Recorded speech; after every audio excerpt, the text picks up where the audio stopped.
Halo semuanya, kami dari kelompok satu ingin membahas tentang e-commerce. Kami beranggotakan 5 orang. Yang pertama yaitu ada Dion Respati. Halo Dion. Halo guys. Yang kedua itu ada Daniel Franklin. Halo Daniel. Halo semua. Yang ketiga yaitu ada Irfan Maulana. Halo Irfan. Halo, halo. Yang keempat itu saya sendiri. Dan yang terakhir yaitu Muhammad Rizky. Halo Muhammad Rizky. Halo Muhammad Nazir. Halo. Oke, next.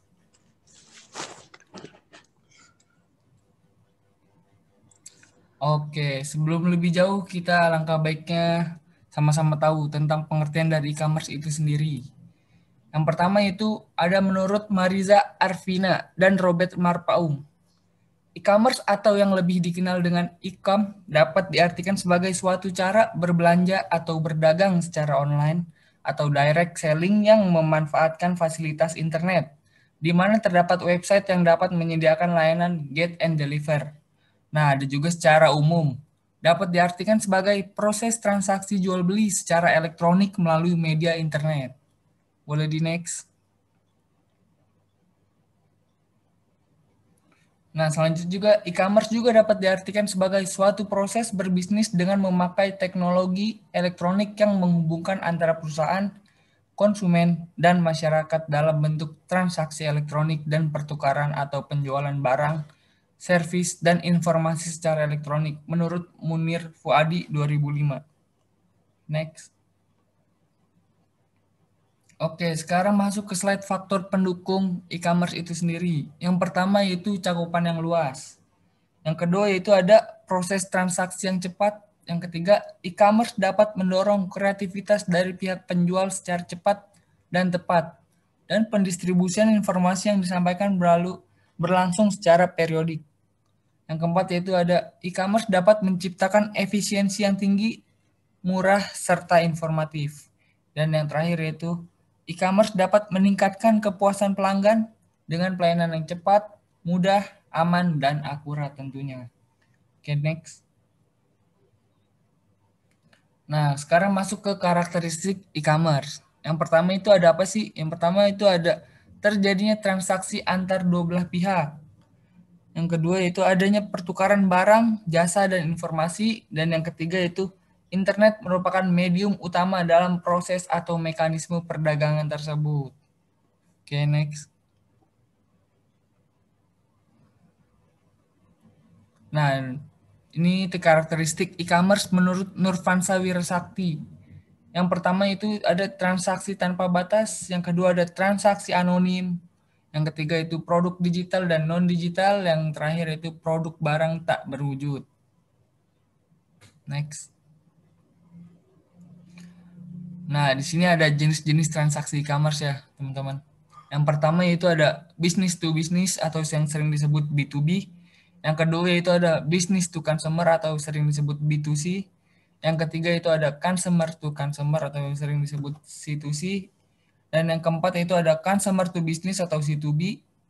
Dan yang kelima itu ada non-business electronic commerce. Dan yang terakhir ada intra-business organizational electronic commerce. Oke, next selanjutnya akan dijelaskan oleh Irfan Maulana. Oke, baik. Tadi sudah dijelaskan jenis-jenis e-commerce. Jadi yang pertama itu kita masuk ke penjelasan dari business to business atau yang disebut B2B. Jadi menurut Ono Wepurbo tahun 2000,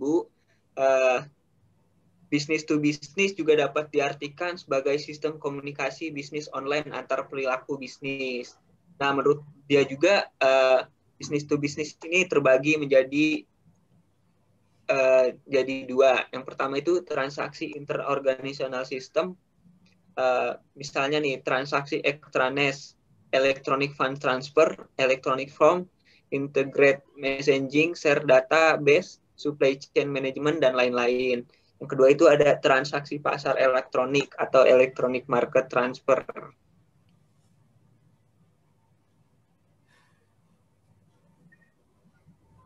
Selanjutnya ada karakteristik business to business. Yang pertama itu trading partner yang sudah diketahui dan umumnya memiliki hubungan atau relationship yang cukup lama. Informasi hanya dipertukarkan dengan partner tersebut, sehingga jenis informasi yang dikirimkan dapat disusun sesuai kebutuhan dan kepercayaan. Kedua, pertukaran data atau data exchange berlangsung berulang-ulang dan secara berkala dengan format data yang sudah disepakati bersama, sehingga memudahkan pertukaran data untuk dua entiti yang menggunakan standar yang sama. Kemudian, salah satu pelaku dapat melakukan inisiatif untuk mengirimkan data, tidak harus menunggu partner. 4, ada model yang umum digunakan adalah per-to-per, di mana processing intelligence dapat didistribusikan di kedua belah pihak. Kemudian ada pengertian dari business to consumer atau yang disebut B2C. Menurut Munir Fuadi tahun 2005, B2C merupakan transaksi retail dengan pembelian individual. Kemudian pengertian yang lain itu business to consumer juga dapat berarti mekanisme toko online atau electronic shopping mall, yaitu transaksi antara e-merchant dengan e-customer.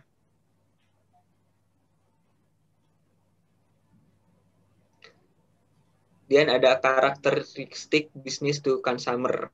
Yang pertama itu terbuka untuk umum, di mana informasi disebar ke umum. Kedua, servis yang diberikan bersifat umum, generik, dengan mekanisme yang dapat digunakan oleh halayak ramai. Sebagai contoh, karena sistem web sudah umum digunakan, maka servis diberikan dengan menggunakan basis web. Tiga, servis diberikan berdasarkan permohonan, on demand. Consumer melakukan inisiatif dan produser harus siap memberikan respon sesuai dengan permohonan. Keempat, pendekatan klien atau servis atau server sering digunakan di mana diambil asumsi klien atau consumer menggunakan sistem yang minimal, berbasis web dan processing, bisnis prosedur diletakkan di sisi server. Selanjutnya ada consumer to consumer atau yang disebut dengan C2C. Jadi consumer to consumer merupakan transaksi di mana konsumen menjual produk secara langsung pada konsumennya. Nah, ada juga pengertian dari Munir Fuadi tahun 2005. Merupakan individu yang mengiklankan produk, barang, atau jasa, pengetahuan maupun keahliannya di salah satu situs lelang. Kemudian ada customer to business atau yang disebut C2B. Menurut Munir Fuadi, C2B ini merupakan individu yang menjual produk atau jasa kepada organisasi dan individu yang mencari penjual dan melakukan transaksi.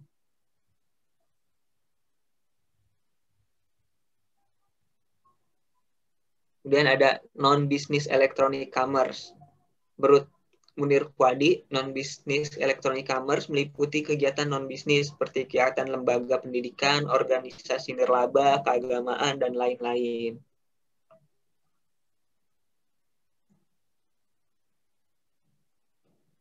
Intrabisnis atau electronic commerce. Kegiatan ini meliputi semua aktivitas internal organisasi melalui internet untuk melakukan pertukaran barang, jasa, dan informasi, menjual produk perusahaan kepada karyawan, dan lain-lain. Itu menurut Munir Fuadi tahun 2005. Oke, tadi kan udah dijelasin sama Irfan Maulana tentang jenis-jenis transaksi dalam e-commerce. Kali ini bagian ini akan menjelaskan tentang jenis-jenis konsumen kegiatan transaksi e-commerce. Apa sih jenis-jenisnya? Ada 3 jenis-jenis konsumen kegiatan transaksi e-commerce. Yang pertama, konsumen individual. Itu konsumen ini lebih banyak diperhatikan oleh media. Yang kedua, ada konsumen organisasi. Dan yang ketiga, konsumen yang paling banyak melakukan bisnis di internet yang terdiri dari pemerintah, perusahaan swasta, reseller, organisasi publik, yang bertindak tidak semata-mata konsumtif sebagaimana layaknya konsumen akhir. Konsumen dilakukan untuk membuat produk baru maupun melakukan modifikasi. Next. Nah, berikutnya ada 3 jenis konsumen e-commerce didasarkan pada perilaku konsumsinya. Yang pertama ada impulsive buyers, yaitu konsumen ingin cepat-cepat membeli, cenderung gegabah dalam mengkonsumsi produk yang ditawarkan. Yang ketiga ada patient buyers, di mana konsumen yang teliti melakukan komparasi harga, membanding-bandingkan harga dan menganalisa produk yang ditawarkan. Berikut ada window shopper, itu konsumen yang sekedar browsing atau surfing menjelajah. Surfing atau menjelajah internet saja tanpa punya niatan untuk membelinya. Next. Berikutnya, kapan suatu terjadi kesepakatan kehendak terjadi? Ada teori penawaran dan penerimaan, offer and acceptance. Ketiga ada teori pernyataan, Hawking's teori. Yang ketiga dan terakhir ada teori konfirmasi. Next. Nah, apa sih keuntungan dari produsen? Nah, keuntungan dari produsen itu terdiri dari 8. Yang pertama itu ada kemampuan grafis internet, mampu memperlihatkan produk apa adanya atau natural. Serta dapat membuat brosur berwarna dan menyebarkan tanpa ongkos atau biaya cetak. Yang kedua, lebih aman membuka toko online dibandingkan membuka toko biasa. Yang ketiga, berjualan di dunia maya internet tidak mengenal hari libur dan hari besar. Semua transaksi bisa dilakukan kapan saja dan di mana saja. Yang keempat, tanpa batas-batas wilayah dan waktu, sehingga memberikan jangkauan pemasaran yang luas dan tak terbatas oleh waktu. Yang kelima ada revenue stream atau arus pendapatan yang baru yang mungkin sulit atau tidak dapat diperoleh melalui cara konvensional. Next. Berikutnya yang keenam, itu meningkatkan market exposure atau pangsa pasar, di mana dengan menggunakan e-commerce memungkinkan untuk meningkatkan pangsa pasar yang semuanya mempunyai pangsa pasar di dalam negeri saja. Dengan adanya e-commerce, maka pangsa pasar bisa menjangkau luar negeri. Yang ketujuh, menurunkan biaya operasi atau operating cost. Penggunaan teknologi internet memungkinkan untuk melakukan kegiatan perdagangan selama 24 jam dalam sehari atau 7 hari seminggu. Dalam hal tersebut, tidak berpengaruh terhadap biaya yang dikeluarkan untuk biaya lembur atau karyawan atau pegawai. Karena segala sesuatu yang dikerjakan oleh komputer yang tidak membutuhkan operator untuk menjalankan proses perdagangan. Cukup hanya menggunakan software tertentu, maka segala aktivitas dalam transaksi perdagangan dapat dilakukan. Next. Kita yang ke-8 atau yang terakhir itu penghematan besar yang dimungkinkan melalui email. Penghematan yang terjadi karena berkurang atau bahkan tidak ada sama sekali adanya penggunaan kertas dalam segala proses transaksi, di mana segala sesuatunya di dalam e-commerce menggunakan suatu data digital sehingga tidak membutuhkan kertas sebagai media yang pada akhirnya memberikan penghematan besar terhadap pengeluaran dalam proses transaksi. Next. Nah, berikutnya ada keuntungan konsumer atau keuntungan customer. Nah, dengan konsumer sendiri dari memungkinkan transaksi jual beli secara langsung, mudah dan nikmat. Maksudnya adalah proses jual beli yang terjadi dalam e-commerce tidak membutuhkan perantara, di mana proses transaksi yang terjadi langsung antara merchant dan consumer. Sehingga hal ini memberikan suatu kemudahan karena tidak perlu suatu proses transaksi yang berbelit-belit dan cenderung lama, yang pada akhirnya hal ini memberikan kenikmatan terhadap konsumer dalam melakukan transaksi perdagangan melalui internet. Berikut ada disintermediation, adalah proses meniadakan calo atau perdagangan perantara atau intermediaris. Dengan kata lain, konsumen tidak perlu membayar lebih untuk sebuah barang atau jasa yang dibelinya. Penggunaan e-commerce merupakan proses transaksi langsung antara merchant dan consumer, tanpa memerlukan perantara meskipun keberadaan para pihaknya jauh atau berbeda negara. Dengan e-commerce, customer dapat mengecek langsung keberadaan barang yang dibutuhkan, serta mendapatkan harga yang langsung diberikan oleh merchant, sehingga biaya yang dikeluarkan tidak jauh lebih mahal. Hal ini berbeda dengan perdagangan secara konvensional. Ketika seseorang dari suatu negara membutuhkan barang atau jasa dari luar negeri, orang tersebut tidak mungkin mendatangi langsung penjual barang tersebut di negaranya, karena hal tersebut tentu saja menambah biaya dan memerlukan cukup banyak waktu. Itu pun belum termasuk dengan keberadaan barang yang dibutuhkan, apakah masih ada atau telah habis.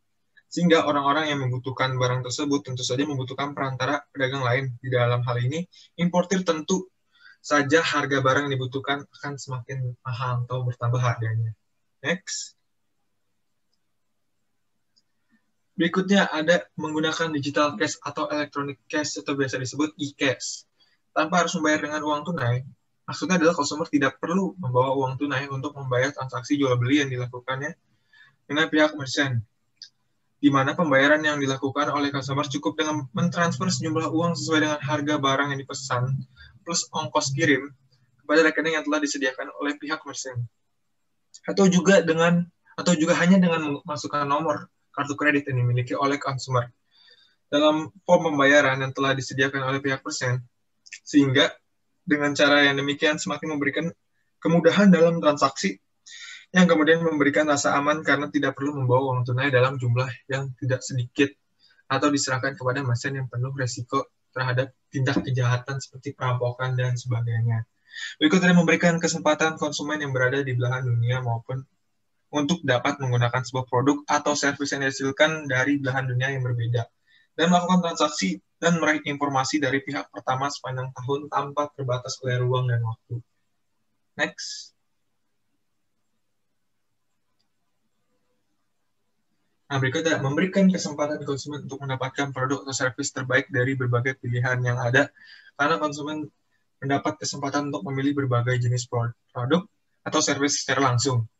Dan yang terakhir adalah memberikan kesempatan bagi konsumen yang terpisah sebagai tempat tinggalnya dari produsen untuk berinteraksi, berdiskusi, dan bertukar pikiran. Sehingga akan sangat menguntungkan produsen untuk meningkatkan kualitas produk atau servis sesuai dengan yang diinginkan oleh konsumen.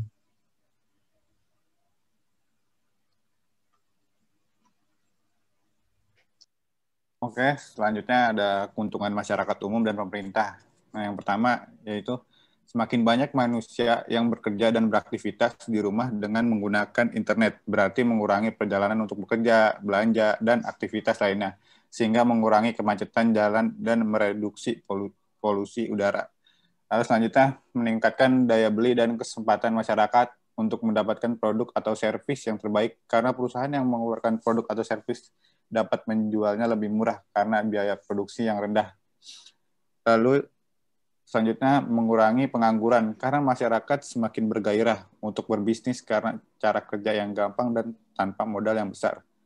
Lalu meningkatkan daya kreativitas masyarakat, berbagai jenis produk dapat dipasarkan dengan baik, sehingga akhirnya juga membantu pemerintah untuk menggairahkan perdagangan, khususnya usaha kecil menengah. Next.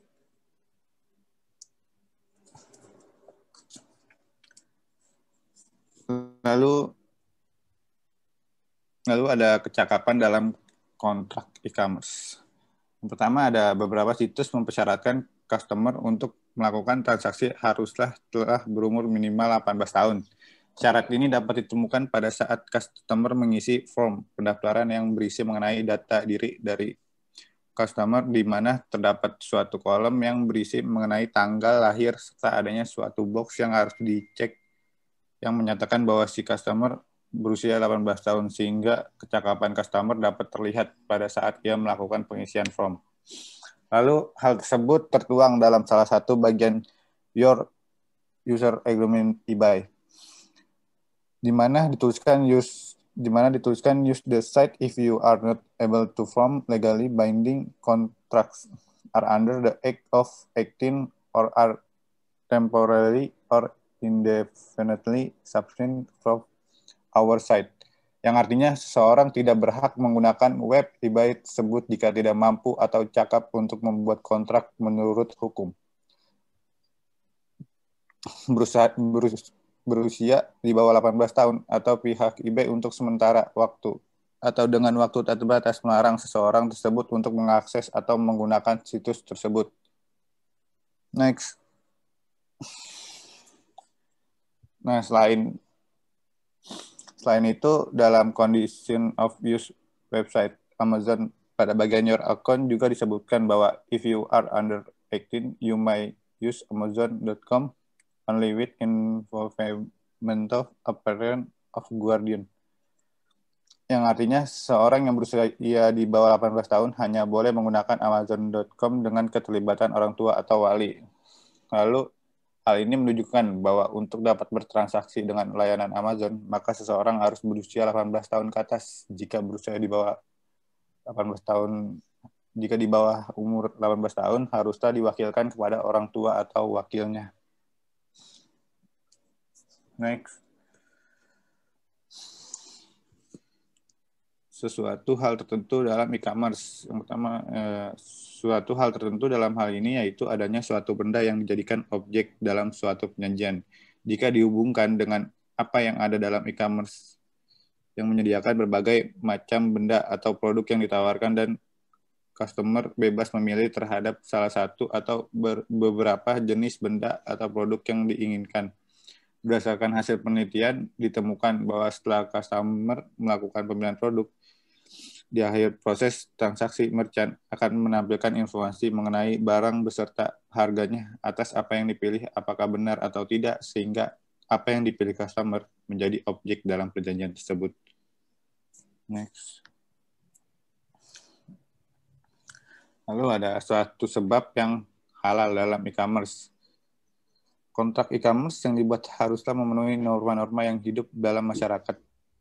Bahwa di dalam persyaratan mengadakan pendaftaran anggota sebagai syarat untuk melakukan transaksi pihak merchant. Atau contoh lihat situs web. Menegaskan dan mengharuskan customer untuk membaca dan memperhatikan bagian prohibited and restricted item, yang mana bagian tersebut berisi mengenai apa saja produk yang tidak boleh diperdagangkan. Lalu adanya aturan yang jelas mengenai hal-hal apa saja yang boleh dan tidak boleh dilakukan beserta sanksinya yang disebutkan oleh penjual atau merchant, memberikan pengertian bahwa kontrak yang terjadi dalam e-commerce secara tidak langsung telah memenuhi syarat suatu sebab yang halal, bahwa kontrak atau perjanjian yang dilakukan antara para pihaknya mempunyai sebab yang halal sebagai dasar perjanjian.